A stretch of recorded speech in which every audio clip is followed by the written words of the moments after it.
to meet you, David, today. And we know you started Heart2Heart, and it's been really successful in the past few years. And just tell us a little bit about what inspired you to start the project Heart2Heart at the first time. Right. Okay. So I would say really I'm a co-founder of Heart2Heart, not the founder. It was the story of how Heart2Heart started was really a work of three individuals, I would say.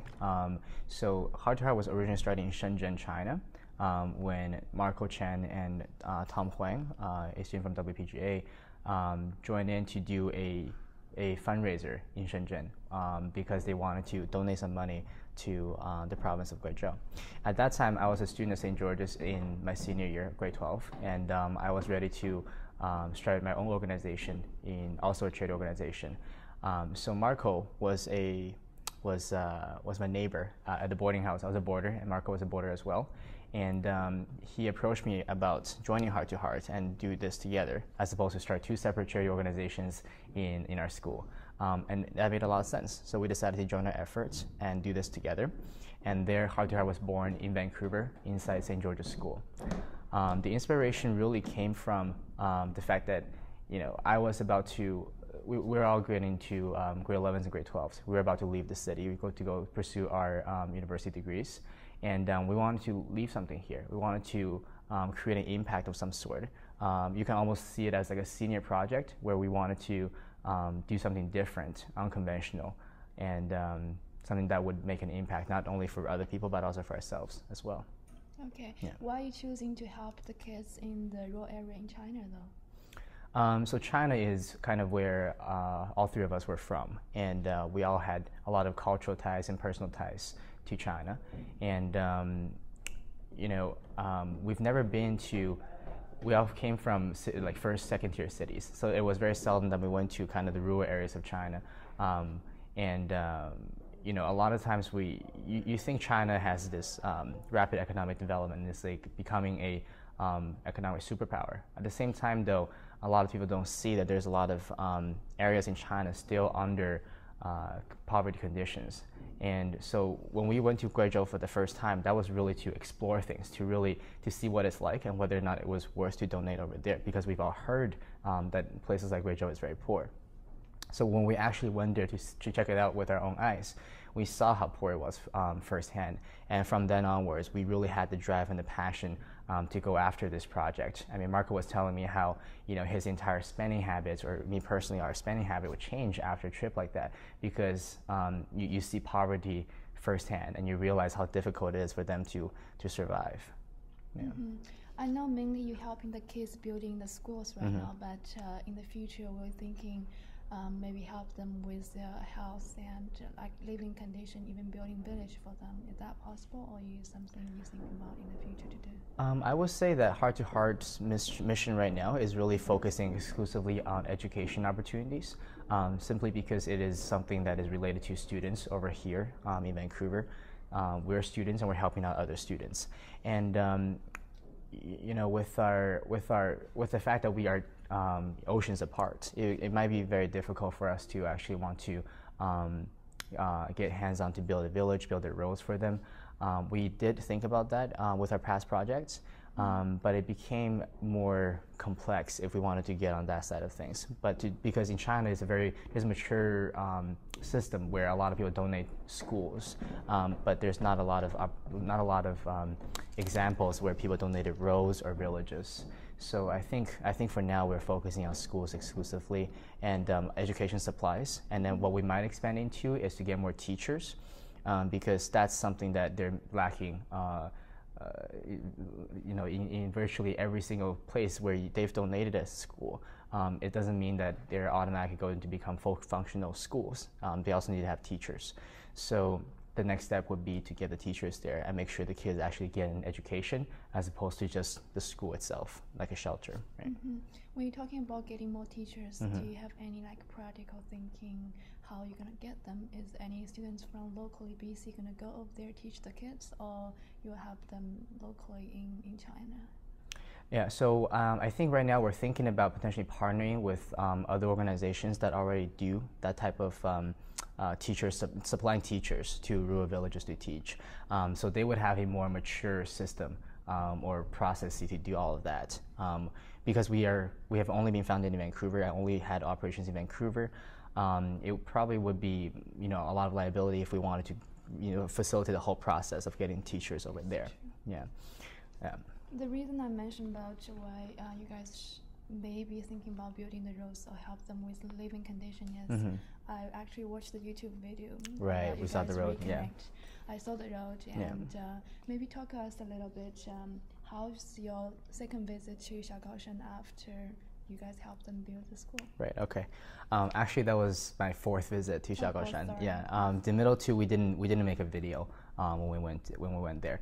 But in this video, it was really significant because 4 years ago we made our first video when Marco and I went there for the very first time, and now 4 years later the project is complete, the school is complete. We went the second time to basically get a before and after for the whole school, and also to make this video for this upcoming banquet. The 2 years before this, there were also videos made of other projects that Heart2Heart has taken on, but we just felt that this one would be more significant because it was our first project, and everything has already been completed there, and we can kind of see the progress of how things are operating. Yeah. How much changes and progress you have been seeing in your visit? We've definitely noticed that there's significantly more children who are in the village who we saw in the village when we went to visit a second time. I think that's because they were able to have a school to go there and have a area where they can all congregate and at least play around with each other, etc. You see in the video towards the end there were children wandering about inside the village, not having a school to attend, and so I think at the very least our project was able to solve that problem before. And the other changes, I think we've seen successful students who have come out of the school that we've donated, and they're able to. The original problem was really they were not able to go to a. The children were too young, so they only had education at the local school for grades 1 to 2 and maybe grade 3. But once they get older than that, beyond that, they have to travel down the mountain, like walk through all the difficult roads that we did in the video, about an hour, 2 hours when it's raining to get to a local village school. And so having that school we built was able to keep these children at the village for a longer period, so that they only have to do that traveling when they're a little bit older, so it makes it safer for them. Okay, right. That sounds fantastic. When you mentioned about donate a school, a lot of people locally, they probably don't know what's the process like. And when you say donate school, that means you get the money from from your fundraising activity, then you donate the money to the school, or you're helping them actually build the school. How that works? Yeah, it would be great if we actually helped them to build the school physically. Unfortunately, we're not able to do that because it will be very, as you can imagine, very difficult to get students from Vancouver going over there and actually getting the construction site and stuff. But what we do is to donate the money. We are in contact with the local government of Miaolong County, which is a county that governs Xiaogaoshan Village, as well as the Heichong Village that we're going to donate our new project this year.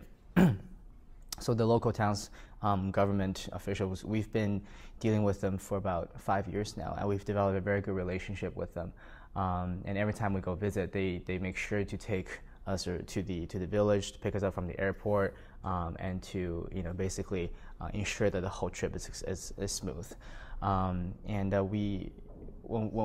So they come up with the budget proposal for the school, and then we basically to do some due diligence, making sure that everything looks reasonable, and then we sign a contract with them to have the school built. Okay, Sounds great. And your next school building project will be taking place in Heichong, you mentioned. Can you tell us more about that project? Yeah. So for sure. So this last time Marco and I have been to visit Xiaogaoshan, we were interested in donating a second school near the area, and we were told that there was this village next to a reservoir for Miaolong that did not have a school. And the problem was because there was a huge reservoir that you had seen in the video. There were a lot of, similarly to Xiaogaoshan's problem, a lot of young children who had to travel to attend school at a neighboring village. When they go back and forth next to the reservoir, there have been instances of children who fell in there and drowned. We were told that over the past 5-6 years, there's been 7 to 8 children who have drowned because of that. So we felt that it would be a very great idea to donate a school to the village, so that they would have children. The younger children can be similar to Xiaogaoshan, be kept in the village and don't have to do that whole walking back and forth. Yeah. Education, yes.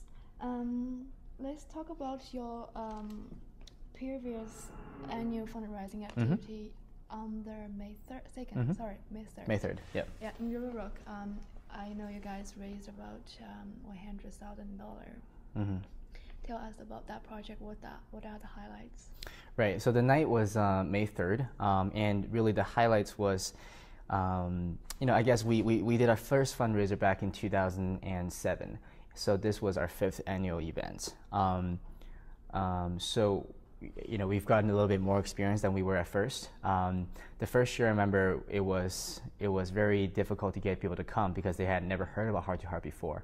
But this time around, every year we build the event to be more successful, and we realized that getting a Chinese celebrity, for example, to come in and to vocally give support to Heart2Heart and also be a performer on stage to attract more people to come to the event was a very good strategy. So similarly, we did that this year. We invited a very well-known celebrity, Chinese celebrity, JJ Lin Junjie, to come in and be our guest performer.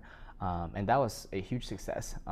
We were able to sell all of our tickets for the show, for the banquet, and there were, for the auction items, there were a number of items that were related to JJ Lin. For example, his signed CDs. He had a guitar that he put his signature on, autographed, and he played that guitar a little bit on stage, and it really got the audience excited to want to participate in this donation process, in this charity endeavor. So at the end of the night, we were able to raise $100,000 Canadian, or near that amount. That's an approximation, but that's not netting the cost. So we're still in the process of calculating how much the whole event cost Heart2Heart, and then we would have the final amount unveiled in the next couple of weeks. Okay, great. Yeah. Will that money directly go to your second project, the school building project? Yes. In Heilong? I would imagine that we've actually raised over the amount that would be required to build that school. So I think the rest of the money would either go to a different project later on, or we will just put it in a foundation and to keep it there for the next year.